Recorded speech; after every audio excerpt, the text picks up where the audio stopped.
오늘은 마음을 재어라는 제목으로 강의하도록 하겠습니다. 이따가도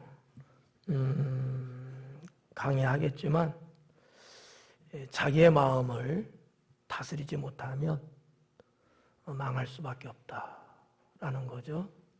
성경은 여기에 대해서 말씀을 많이 하고 있어요. 그래서 여러 주제가 있잖아요.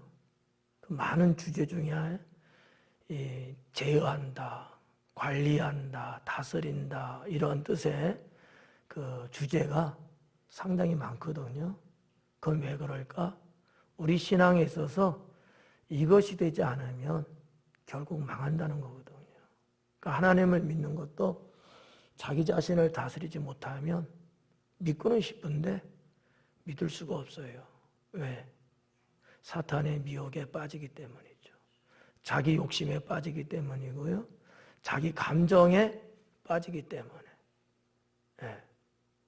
그래서 신구약 전체를 다 이렇게 볼 때에 자기를 관리한다는 말씀이 단어로도 많이 있지만 단어가 아니고 그런 내용들, 그런 의미들 이런 것들이 상당히 있더라는 거죠.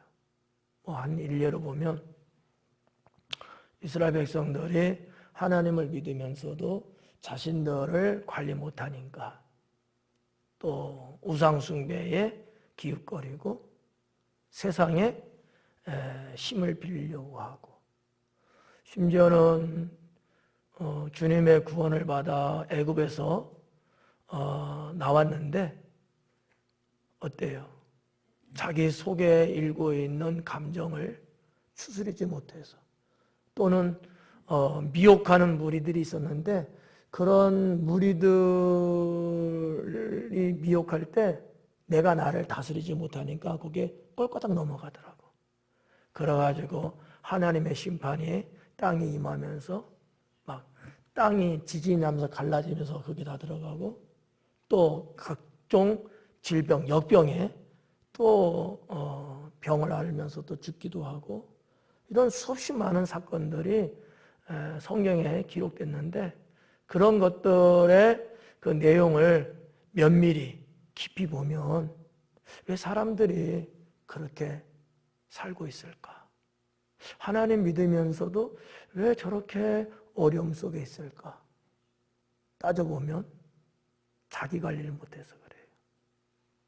하나님 말씀대로 우리가 자기 신앙관리, 자기 영혼과 생활관리 이런 것들을 잘하면 하나님이 때를 따라 주시는 은혜도 받고 복도 받고 살면서 어때요?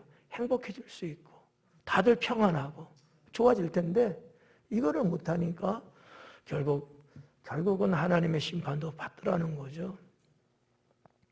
사울 왕도 그런 케이스 중에 한 사람이잖아요.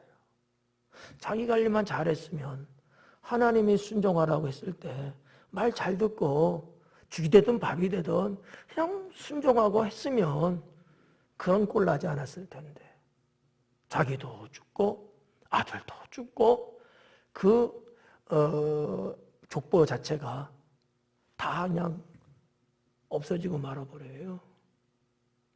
참 안타까운 사건들이죠.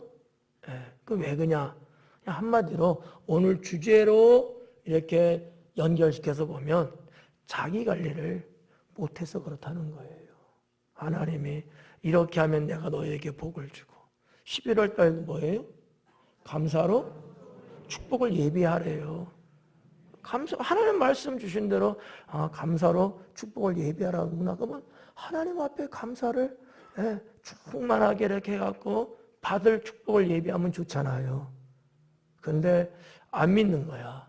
에이, 목사님이 그냥 하는 소리지 뭐 이런 식으로 말씀을 귀담아 듣질 않아. 마음에 새기질 않아. 자기 관리를 못했다는 얘기예요. 그러면 남들이 나중에 하나님의 축복받을 때 과연 그와 같은 축복을 나도 받을 수 있겠느냐라는 거죠. 못할 거예요. 그냥 구경만 하겠죠. 그리고 후회하겠죠. 그러나 이미 늦지 않았겠어요? 이 자기관리라는 거. 제가 성경에 나와 있는 단어이기 때문에 똑같이 제목은 붙였어요. 예, 마음을 제어.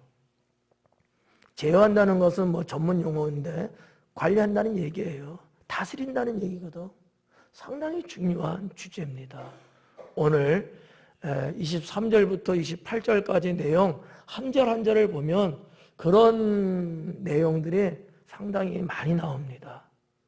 여러분이 강의를 들으시면서 정말 이 말씀과 자기의 신앙과 그리고 자기의 생활 이 세 가지를 다 이렇게 뭐라고 해야 되나 한국말로 합쳐서 좀 생각해보는, 좀 연결시켜서 볼 수 있는 이러한 좀 지혜가 있길 바랍니다. 예. 자, 그럼 한번 23절부터 볼까요? 북풍이 비를 일으킨 같이 참소하는 혀는 사람의 얼굴에 분을 일으키느니라 그래요. 이 분이라고 하는 것은 분노를 말하는 거예요. 분노. 예. 그러니까 분이라는 게 있고 노라는 게 있거든요. 한자적으로. 예. 합쳐서 분노예요. 분은 뭐예요? 속에서 나오는 거. 속에서 일어나고 있는 거. 예. 우리 한국 사람들은 뭘 갖고 있냐면 화를 갖고 있다는 거예요. 화. 그래갖고 화라고 하는 어떠한 정신세계 이런 거 있는 거야. 그래서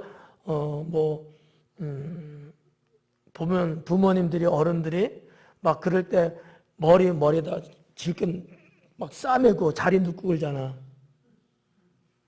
그게 그래서 있는 거예요. 또 어떠한 그 정신세계 문화로 보면은 뭐가 있대요? 한이 있는 민족이라잖아. 한. 나 말고. 한이 있대잖아. 이 한이 왜 있는 거예요? 한과 분노는 관련이 있는 거거든요. 거기서 그런 것을 말하는 분을 말하는 거예요. 23절에. 분을 일으킨다 했는데, 자, 한번 앞에서부터 볼게요. 북풍이 비를 일으킴 같이. 북풍이 비를 일으키는 것과 지금 얼굴에 분이 일어나는 것하고 같은 거로 지금 말하고 있는 거야. 같은 거로. 이거는 마치 이거는 것과 같다. 이런 뜻이거든요. 근데 이 팔레스타인이라고 하는 이 지역, 중동 지역은 사실 북풍 때문에 비가 오지는 않습니다. 이런 말 괜히 하는 것 같기도 하고. 여러분이 혹시나 성경 말씀 안 믿을까 봐. 그러면 성경이 틀렸네? 그러면 이 말은 안 믿어도 되겠네? 이럴까 봐. 그런 걱정이 좀 있긴 한데 그래도 제가 또 이해시키면 또 알아들을 것 같아. 근데 이제 그 북풍이라고 이제 번역됐어요. 근데 원래 실제적으로 팔레스타인이라고 하는 그 중동 지역은 북풍, 정말 북쪽에서 부는 바람으로 비는 안 와요. 그러면 어떨 때 비가 오느냐면 서풍, 서쪽에서 불어오는 바람, 지중해 바람이죠. 그리고 북서풍, 저쪽 유럽 쪽에서.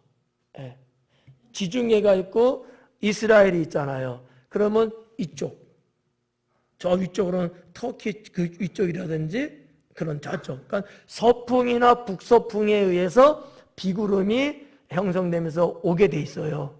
그런데 북쪽에서 부는 바람이 그 비바람을 같이 몰아가지고 비가 이제 내리는 거예요.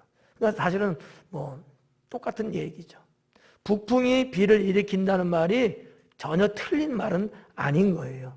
좀 더 세세하게 따지면 이제 그런 건데 그냥 전체를 보면 언어적으로 북풍이라고 표현해도 틀린 건 아니다라고 하는 거죠.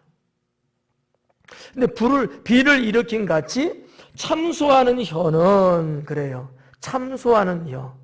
여기 참소하는 혀라고 했는데 원어에 보면 이런 거예요. 비밀의 혀. 비밀스러운 혀. 그러니까 이게 이게 좀 이해하기가 좀 어려울 수 있어요. 비밀이라는 단어는 다 알지만 혀가 비밀의 혀래요. 그러니까 이게 조금 말이 좀 이상한 거야. 그래서 아마 번역을 할 때에 참소하는 혀라고 했던 것 같아요. 그럼 비밀의 혀는 무슨 의미냐 하면 없는 말을 있는 것처럼 쏙닥쏙닥 하고 이렇게 상소건성을 해서 만들어내는 말을 말하는 거예요. 이거를 비밀의 혀를 그렇게 이제 본 건데 우리 한국적으로 보면 뭐예요? 그게 참소한다는 거거든요. 그래서 번역은 참소하는 혀라 이런 거죠. 여러분 잘 봐봐요. 북풍이 비를 내린 것처럼 남에 대해서 없는 말 만들어내고 이러쿵저러쿵 험담하고 세상 말로 애들 말 맞다나 뒷담화 깐다고 말하면 좀 그렇지 목사가. 예. 뒷얘기하고 막 이러는 것은 뭐라고 23절에 그랬어요? 사람의 얼굴에 분을 일으키느니라 그래요. 사람의 얼굴에 분을 일으킨대. 예. 여러분의 얼굴에 분이 막 생기는 거야. 얼굴을 보면 그렇게 예쁘고 멋있는 여러분의 얼굴이 다 틀어지는 거야. 예. 뭐 가을 단풍이라서 좋다고요? 울긋불긋해서? 아닌 거야. 마치 여러분의 얼굴이 그 좋은 얼굴들이 헐크하시나요? 헐크처럼 얼굴이 막 이상하게 부어오르고 말이죠. 막 틀어진 얼굴, 찢어진 얼굴처럼 막 그런 얼굴인 거야. 그런 얼굴. 예. 여러분의 얼굴이 분이 막 올라오니까 이거를 풀지 못하고 어떻게 할 수 없으니까 그런 뜻이에요. 그래서 언어를 보면 이렇게 돼 있어요. 분노를 일으키는 얼굴. 분노를 일으키는 얼굴이 되게 한다는 거야. 분노를 참소하는 혀는 다른 사람에 대해서 없는 말 만들어내고 험담하고 뒷얘기하고 막 이러는 것들이 분노하는 얼굴을 만들어 버린대요. 그러면 그 얼굴이 그렇게 만들어졌으면 어떻게 돼요? 분노할 거 아니야. 퍼부을 거 아니에요. 누구한테요? 그런 말 한 사람들한테 그게 가겠죠. 나한테는 안 할 거야. 내가 그런 말 한 거 아니니까. 이렇게 참소하는 자는 북풍이 와서 비를 내린 것처럼 사람들의 얼굴에 가득 차게 된 이 분이 쏟아붓게 된다는 거예요. 좋은 거예요, 그러면요? 나쁜 거죠. 나쁜 거죠. 자기를 제어할 수 있어야 돼. 누가 여러분에게 와서 쏙닥쏙닥거리고 누구는 어떻대, 뭐는 어떻대 막 이렇게 이야기할 때 분명히 있을 거야. 여러분들도 그런 말 한 적이 있을 거고 누군가 나한테 그런 말 해준 경우도 있을 거예요. 그럴 땐 어떻게 해야 된다고요? 자기 마음을 제어해야 된다는 거지. 그런 말에 휩쓸려서 똑같이 맞장구 치고 맞아 나도 그랬는데 그런 것 같았다. 이러지 말라는 거지. 누가 그런 걸 말할 때는 그럴 수도 있겠지만 내가 볼 때 그건 아닌 것 같아 하면서 이거를 잘라줘야 돼. 싫어요? 같이 노실래요? 같이 죽어요, 그러면. 하나님은 그와 같은 자를 심판한다는 겁니다. 네. 그러니까 23절 하나만 봐도 우리의 마음을 뭐 해야 된다는 걸 알 수 있어요? 제어해야 된다는 걸 알 수 있는 거예요. 제어할 수 있는 거. 사람이 살면서 말 안 하고 살 수는 없어요. 근데 좋은 말. 그리고 올바른 말. 진실된 말. 이런 말을 하고 살겠죠? 근데 혹 진실되고 맞는 말이고 있는 것일지라도 누군가 부정적으로 험담하기 위해서 누군가를 죽이려고 그러는 거라면 차단하는 제어의 능력을 가지셔야 된다는 거지. 네. 나 안 들은 거로 할게. 나 안 들은 거로 할게.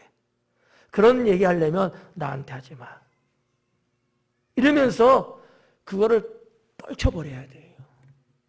근데 그럴수록 솔깃한데 달콤한데 하면서 좀 더 말해봐. 후렴까지 말해봐. 막 이러면 지금도 무슨 말인지 이해 못해서 못 웃고 있는 사람들이 많아. 그러면 안 되는 거죠? 예, 그러면 안 되는 거예요. 딱 여러 번 선에서 잘라줘야 돼. 그러면 그렇게 말하는 사람도 움츠리고 내가 실수했나?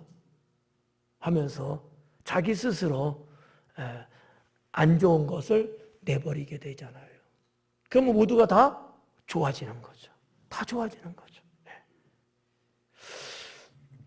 23절을 우리가 이렇게 이제 볼 수 있고요. 24절에 보니까 다투는 여인과 함께 큰 집에서 사는 것보다 움막에서 혼자 사는 것이 나으니라. 여자가 나왔어. 나 이럴 때마다 고민스럽더라고. 왜? 남자가 그런다고 한 번쯤 말하면 참 좋을 텐데. 남자는 남자라고 그냥 해석해 하셔야 돼요. 거봐, 당신이잖아. 그러지 말고. 자, 먼저 이해를 돕기 위해서 움막이라는 단어 한번 볼게요. 움막. 움막이 뭔지 아시죠? 그런데 말하려면 또 말 못하더라고. 안다고는 했는데. 모를 것 같아. 움막이 뭐예요? 뭐를 움막이라고 하죠?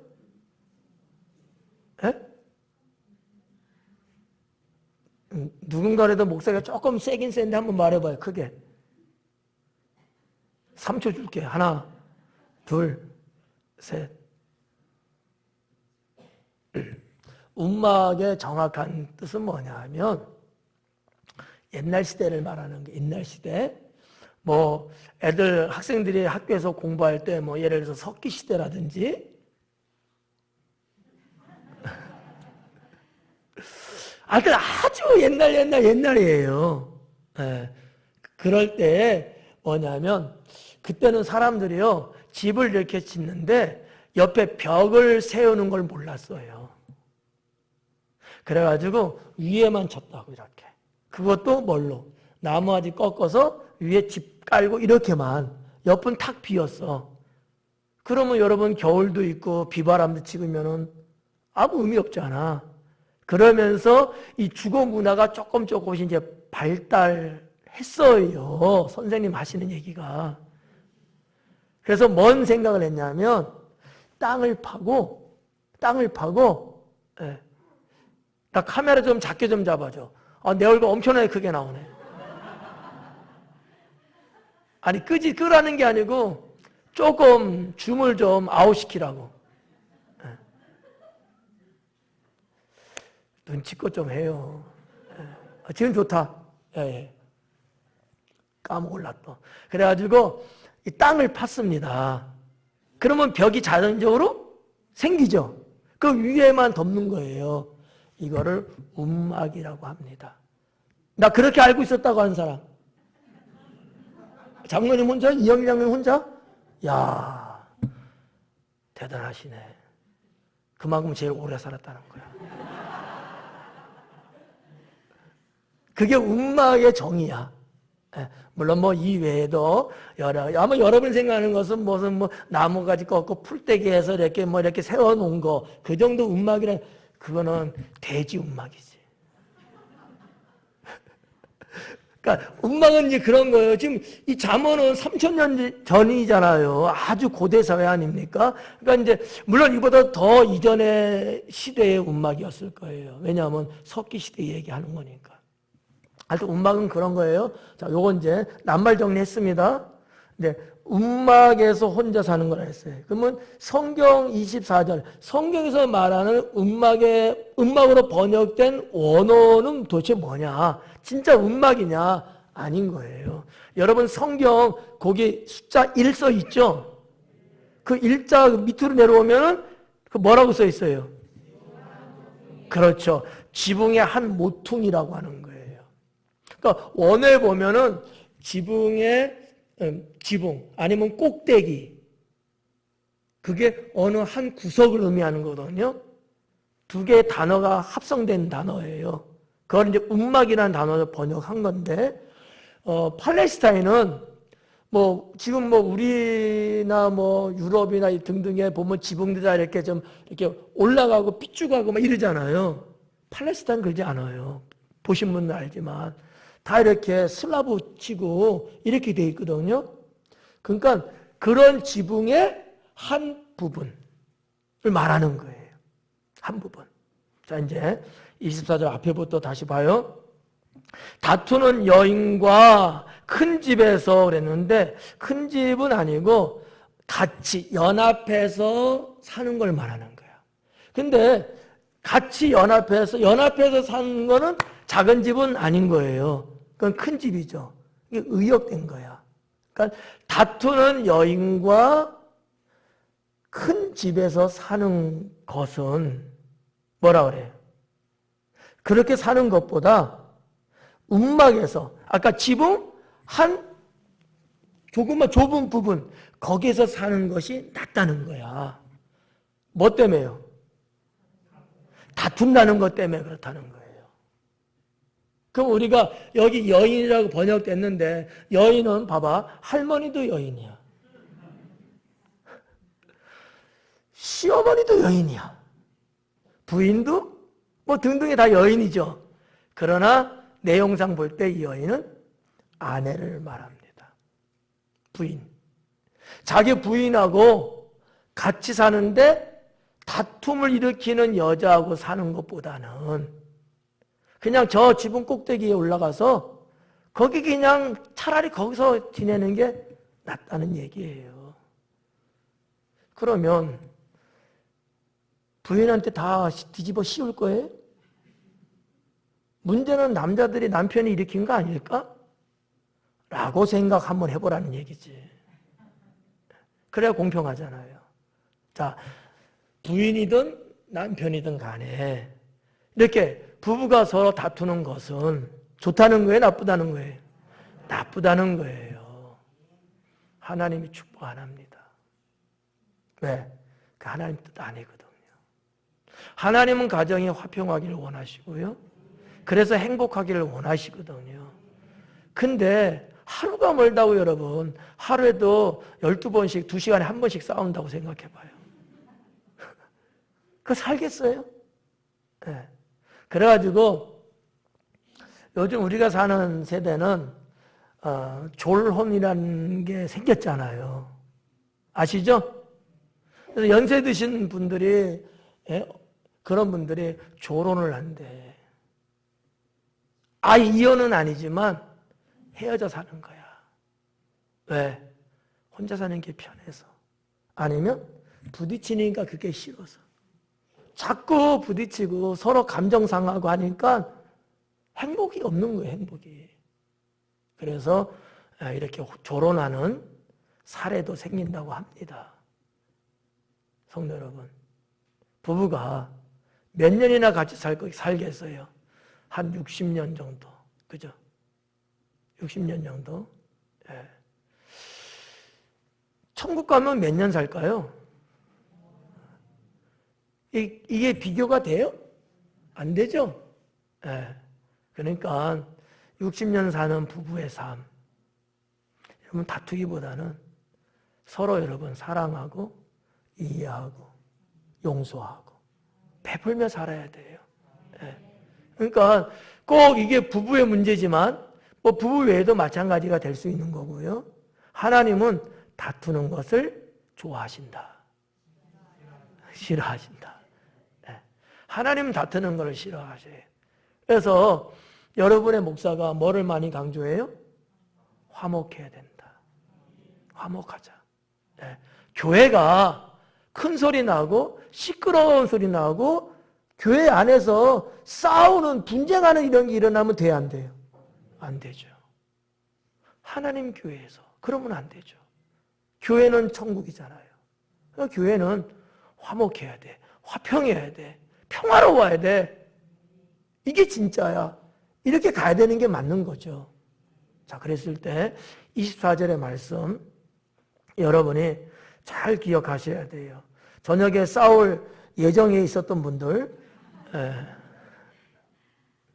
나 이따가 교회 갔다 와서 보자 한번 이러고 오신 분들 없나? 예. 그 마음 내려놓으시고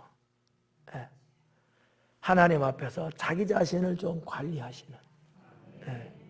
그래서 내가 저녁 예배 왔는데 말씀을 은혜 받았네. 그래, 조금 속은 상해도 내가 참고 이해하고, 예, 나는 더 그런 적이 있었을 텐데 내 남편은, 내 아내는 그때 눈 찔끔 감아줬는데 그래 나도 그래야지 뭐, 이렇게 좀 순화된, 할렐루야, 예, 그러한 인생을 우리 살자고요. 예. 그 다투는 여인과 함께 큰 집에서 사는 것보다 움막에서 혼자 사는 것이 나으니라. 이런 말씀. 사실 이 말씀은 잠언 21장 9절에 똑같은 내용으로 한 번 나왔던 거예요. 그때 21장 강의할 때도 말씀드렸던 거죠. 예, 드렸던 건데 그것이 기억나는 사람은 있을 수가 없어요. 예, 이 반복 구절인데 하여튼 뭐 또 이렇게 있으니까 한 번 또 이렇게 또 학습하는 것도 좋죠. 예. 그 다음에 이제 25절에 먼 땅에서 오는 좋은 기별은 목마른 사람에게 냉수와 같으니라 그래요. 먼 땅에서 오는 좋은 기별이래요. 표현이 참 재밌습니다. 재밌다고 하니까 좀 이상하게 들릴 수도 있는데 먼 땅에서 오는 좋은 기별이래요. 사실 실제적으로 먼 땅에서 오는 좋은 기별은 거의 없다고 봐야 돼요. 네. 이거는 어떻게 보면 좀 상투적이고 좀 번역상에 그렇게 조금 만들어 놓은 거야. 그냥 그것이 꼭 먼 데서뿐만, 먼 데서 오는 것도 있을 수는 있어요. 근데 먼 데서 오는 쪽에다가 뭐라고 해야지? 제가 말하기 편한 건 방점인데 이 말이 좀 어려우니까 또 거기 그 먼 데서 오는 것을 콕 찍어서만 보지 마시고 가까운 곳일지라도 좋은 기별이 오는 것을 생각하시면 돼요. 그것이 먼 곳이든 가까운 곳이든 상관하지 마시고, 예. 지금은 먼 곳에서도 와요. 그죠? 안 와요? 오죠? 근데 옛날에는 그게 거의 불가능했다는 얘기예요. 근데 먼 곳에서부터 오니까 얼마나 이 좋은 소식이 더 좋았겠냐고요. 그래서 상당히 강조하고 있는 거야, 지금. 자, 그러면, 자, 먼 곳에서, 예, 오는 좋은 기별. 이 좋은 기별은 여러분 좋은 거죠? 좋은 기별이니까. 근데 그 뒤에 봐봐요. 목마른 사람에게 냉수와 같다. 잠언 15장 말씀에 보면 이 좋은 기별은 뼈에 윤택하다. 이렇게 했거든요. 여러분 뼈가 좀 뭐라고 하기 윤택하니까 좀 기름기도 줄줄 흐르고 뼈도 좀 막 강하고 그래야 되잖아요. 근데 골다가 공증 걸렸네. 뼈에 구멍이 뻥뻥 뚫려갖고 바람에 횡횡 돌고 말이죠. 조금만 부딪히고 넘어지면 부러졌대. 이건 안 좋잖아. 근데 좋은 기별은 잠언 15장 말씀을 보면 그게도 좋은 기별이라 그랬으니까 뼈가 윤택하다는 거예요. 뼈가 쉼 있고 기름 있고 뼈 안이 꽉 차 있고 튼튼한 거죠. 좋은 기별은 그렇다는 얘기예요. 근데 오늘 여기 지금 25장에서도 좋은 기별은 그렇게 말했다는 거죠. 근데 여기서는 뭐라 그랬어요? 좋은 기별은 목마른 사슴에게 냉수와 같다. 냉수 싫어하는 사람은 어떡하지 또? 그냥 보편적인 거예요. 냉수와 같다. 목마른 사람입니다. 여러분 목말라 보셨어요? 목말라 본 적 있으시죠? 그때 뭐가 제일 좋은 것 같아요? 시원한 물이잖아. 목이 막 타들어가는데 따끈따끈한 물이 좋겠어요? 아니죠. 시원한 물이 좋잖아요. 저는 옛날에 제가 이 말씀 한번 드린 거로 기억하는데 설악산 대청봉을 올라가는데 너무너무 목이 말랐어요. 소총 지나고 중청 정도 더 지나서 이렇게 올라가는데 산행한 지 약 한 10시에 출발해서 한 5시간 정도 쉬지 않고 계속 산을 타고 올라가는데 너무 목이 마르더라고. 근데 물도 없고 뭐 아무것도 없었어요. 짐만 지고 올라갔어. 얼마나 목이 말랐냐면 보니까 그 나무 있잖아요. 막 작은 나무들 입에 이슬 같은 그 물기가 이렇게 있더라고요. 제가 그걸 혓바닥으로 핥아먹었어요. 얼마나 목이 마른지. 예. 그 갈증이 너무 심한 거야. 그래서 좀 이상하다. 예. 정말 희한한 거예요. 이게 혓바닥이 되는 순간 거기 여러분 물기가 있으면 얼마나 있었겠어요. 근데 시원한 거야.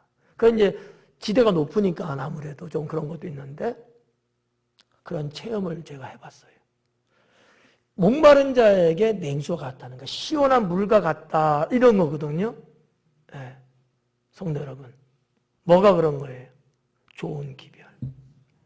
그럼 여러분 우리는 어떤 사람이 되어야 됩니까? 좋은 소식 전해주는 사람 되어야 되는 거예요. 좋은 소식.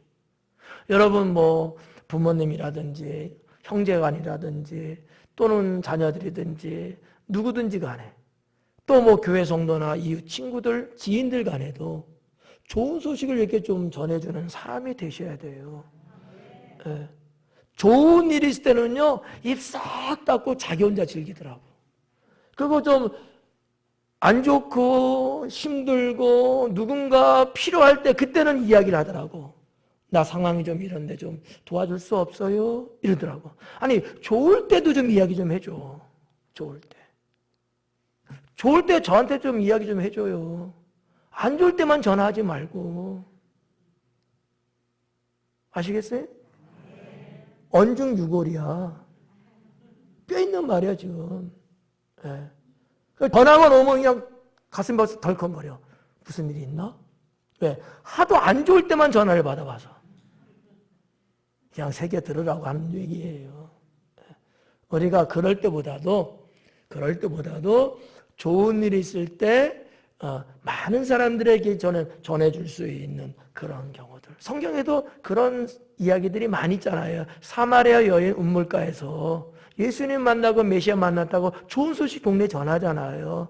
예. 아람 진영에서 여러분 어땠어요? 아유 우리는 저희가 죽어도 저희 가서 그냥 먹을 거 시끄러 먹으래도 죽자. 그랬던 청년인지 아저씨인지 몰라도 아무튼 갔는데 사람들 다 도망갔잖아. 하나님이 그들의 귀에 엄청난 군대가 몰려오는 소리가 들리게끔 한 거야.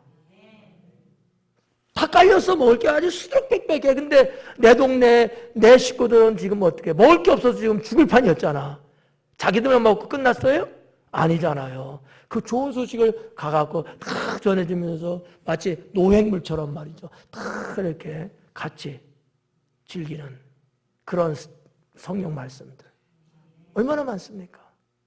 좋은 기별을 전해줄 줄 아는 성도. 이 인생이 아름답다는 거죠. 네.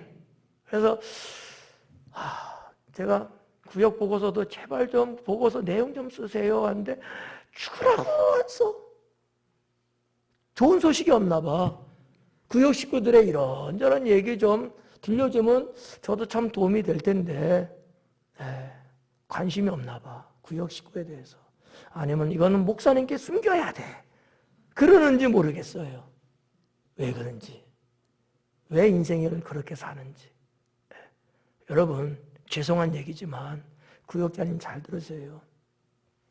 어떤 측면에서는 저는 여러분의 목사잖아요. 그러면 목사가 부탁하고 좀 요청하면 마음에 안 들어도 쉬닝이라도 좀 했으면 좋겠다. 좀 엿짰으면 좋지 않겠어요? 난 그랬으면 좋겠다. 그러면 내가 우리 성도님들 그래도 이런저런 있는 거 좀 알면 훨씬 좋죠. 좋은 기별입니다. 좋은 기별은 목마른 사람에게 냉수와 같으니라. 여기 이제 이 냉수라고 기록됐어요. 시원한 물인데 사실 이게 이 단어가 갖고 있는 뜻이 뭐냐 하면 이런 거예요. 땅속에 흐르는 물 있잖아요. 땅속에 흐르는 물. 또 그 얼음, 눈 밑에 깔려있는 물이 있거든요. 그거를 말하는 단어예요. 그거를. 또 이런 게 있어요.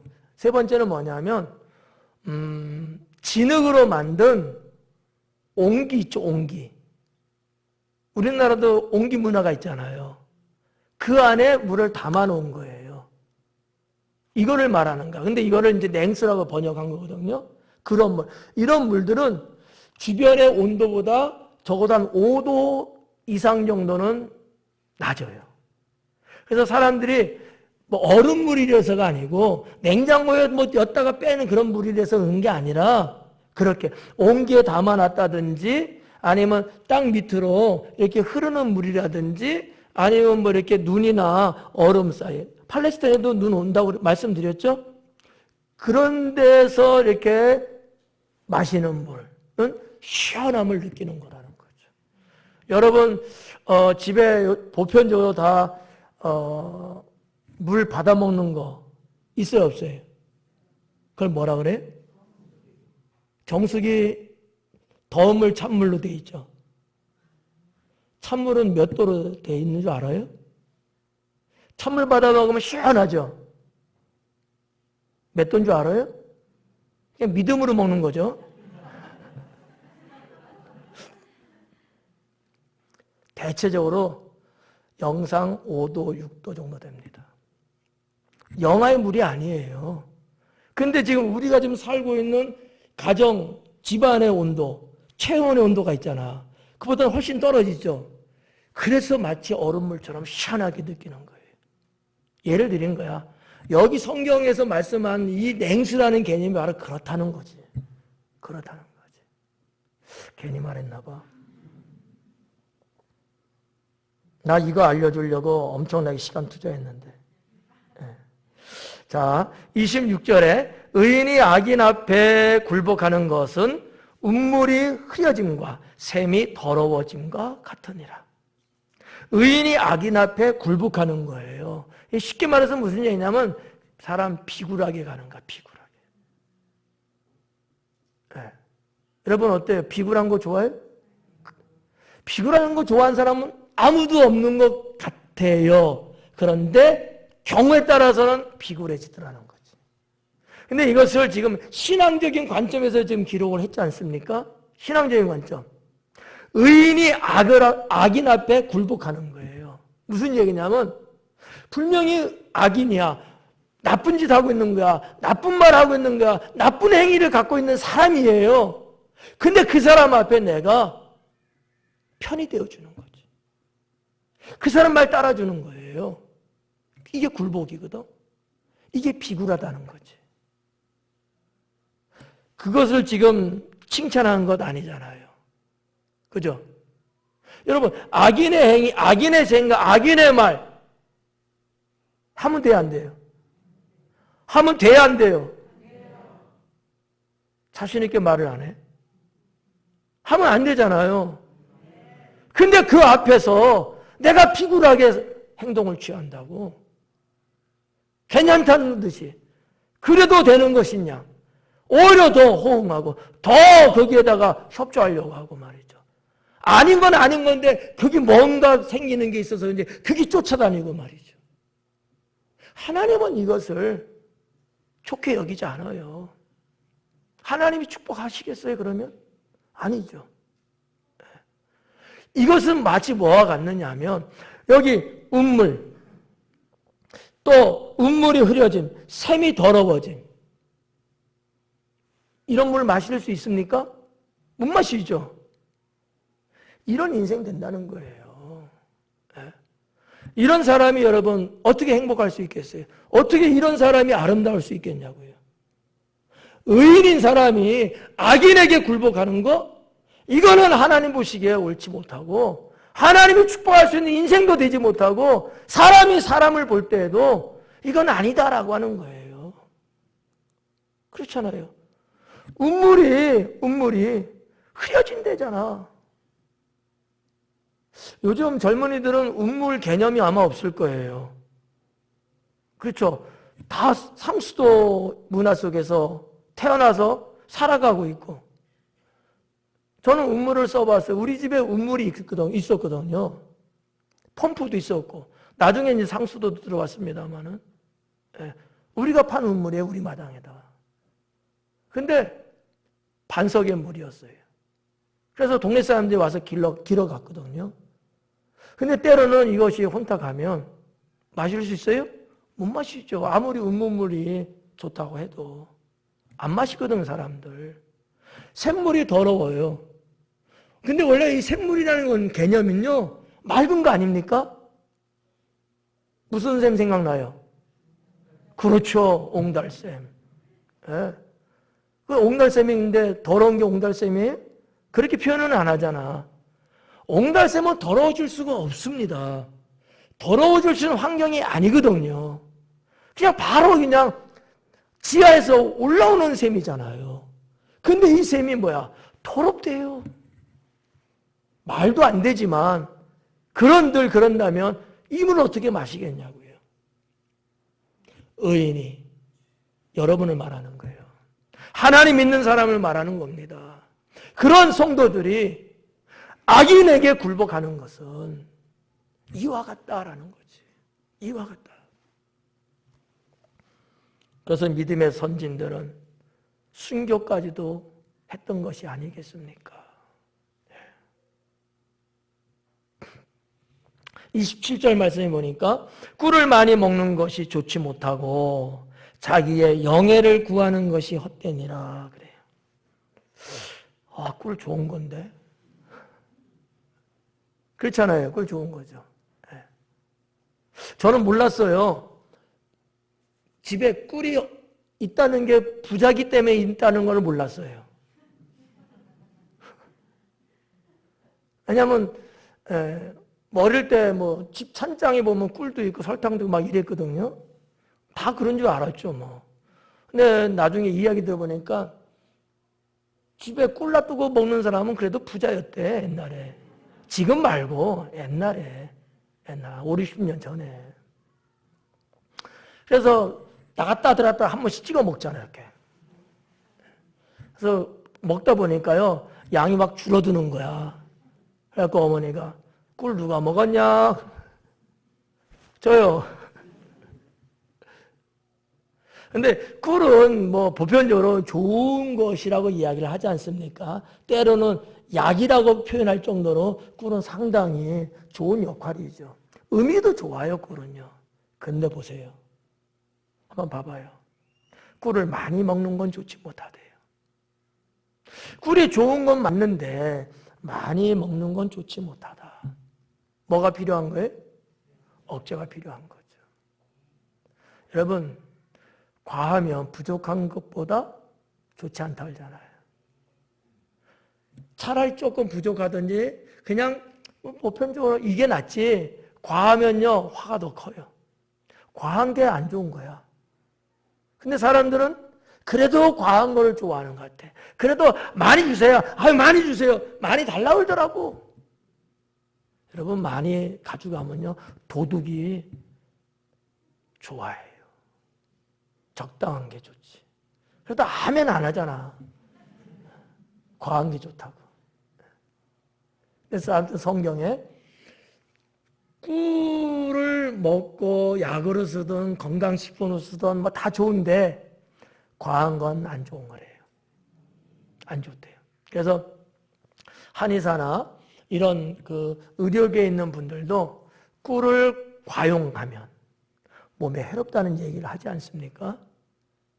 제 얘기는 아니에요. 그분들 얘기죠. 그리고 또 꿀이라는 것이 모든 사람에게 다 좋은 건 또 아니라 하잖아요. 해로운 사람도 있고 이로운 사람도 있다. 이렇게 또 이야기를 하죠. 꿀. 오늘부터 꿀 많이 먹는 분 조금 줄이는 게 좋을 것 같아요. 근데 여기서는 꿀 단순하게 먹는 개념보다는 욕심을 말씀하고 있는 거죠. 아무리 좋은 것일지라도 욕심을 부리면 안 된다. 네. 그리고 뭐라 그래요? 자기의 영예를 구하는 것이 헛되니라. 두 개를 지금 비교하고 있는 거예요. 꿀과 영예. 영예도 좋은 거예요. 그런데 자기의 영예를 구하는 건 좋지 못하다. 그렇죠? 내 영예를 구하는 거야. 나를 챙기려고 하는 거야. 명예라는 게 얼마나 좋습니까? 영예롭잖아요. 그렇지만 자기가 스스로 자기의 영예를 구하는 것은 이거는 지혜롭지 못하다는 거죠. 그러면 어떻게 해요? 사람들이 주변에서 자연스럽게 그것을 얻을 수 있다면 그건 좋은 거겠죠. 그러니까 영예라는 거, 명예라는 건 좋은 건 맞는데 이것도 역시 내가 구한다는 개념은 뭐냐? 욕심을 말하고 있는 거거든요. 남들은 그렇게 안 봐줘. 근데 내가 그냥 막 설치면서 내가 마치 영예를 내가 스스로 만들려고 막 하는 거야. 다른 사람들은요 그렇게 생각 안 해요. 지가 뭔데? 막 이러는데 자기는 야야 좀 해줘 막 이러는 거야. 이거는 독이죠, 독. 예, 그거는 좋지 못합니다. 오히려 자연스럽게 나의 삶의 행동이 선하고 올바로서 주변 사람들이 여러분 명예를 올려주고 여러분을 존귀하게 봐주고 이런 영예가 생기는 게 이게 정상이고요. 이게 좋은 거예요. 그리고 마지막 28절 자기의 마음을 제어하지 아니하는 자는 성읍이 무너지고 성벽이 없는 것과 같으니라. 자기 마음을 제어하지 아니하는 자는 이 제어하는 것이 적극적, 소극적 이 두 가지가 있어요. 잘못된 것도 제어해야 되죠. 이거는 뭐 보편적으로 다 아는 내용이죠. 잘못된 거 제어하는 거. 또는 많은 거를 조금 내가 좀 줄인다고 하는 개념에서 또 제어하는 거. 이건 대체적으로 많이 이야기하는 것들입니다. 여기에 대해서는 제가 말씀 안 드릴게요. 반대적인 걸 말씀드릴게요. 여러분의 부족함도 마음의 제어를 할 수 있어야 된다. 무슨 얘기냐면 자, 봐봐요. 여러분, 물질이 부족하다. 그냥 그렇게 살아도 돼요? 아니죠? 내가 하나님께 대하는 것이 부족해요. 방치해도 돼요? 그럼 어떻게 돼요? 이거를 제어해야 돼. 왜 내가 하나님께 부족한 인생을 사느냐 이거야. 이거를 제어하지 않으면 나는 늘 그렇게 살아. 난 하나님 앞에 나는 그런 사람밖에 안 돼. 이런 부정적인 것을 제어를 해서 하나님 앞에 부족하고 모자란 부분들을 채우려고 하셔야 돼. 이런 관점도 한번 여러분 생각해 보셔야 된다는 거죠. 욕심이라든지 이런 것만 제어의 문제가 아니고 내가 사람으로서의 도리가 부족해요. 그럼 어떻게 해야 돼요? 그대로 가야 돼요? 아니죠. 그거를 차단하고 역으로 사람의 도리를 내가 충분히 하며 살 수 있는 사람으로 내가 가야 되는 거예요. 여러분, 자녀를 낳았다고 부모예요? 이런 말들 하잖아요. 일리는 있다고 저는 봐요. 정답은 아니지만. 부모가 못 낳았어, 한마디로. 그러면 어떻게 해야 돼요? 못난 내 모습을 제어해야 돼. 부모다운 부모가 되려고 노력해야 돼요. 이런 측면을 지금 말씀드리고 싶은 거예요. 잘못된 것이라든지 부족한 것이라든지. 저는 목사입니다. 우리 성도님들 하나님이 기뻐하시는 자녀로서 인도하고 양육하고 싶어요. 저 그런 욕심은 있습니다. 그래서 꾸준하게 이런 유형의 말씀들을 제가 전합니다. 하나님의 부족한 것을 우리가 채워가고 하나님 앞에 내가 잘못된 부분 회개하고 돌아서고 이런 것을 우리가 만약에 제어하지 못하면 우리는 세상 속에 살아가는 사람들입니다. 그래서 때로는 저 세상이 좋아 보일 때도 있고요. 저 세상에 들어가면 훨씬 더 많은 것을 내가 가질 수도 있는 유혹에 빠질 수도 있습니다. 어떻게 해야 되죠? 그대로 놔둬야 될까요? 제어해야죠. 막아야죠.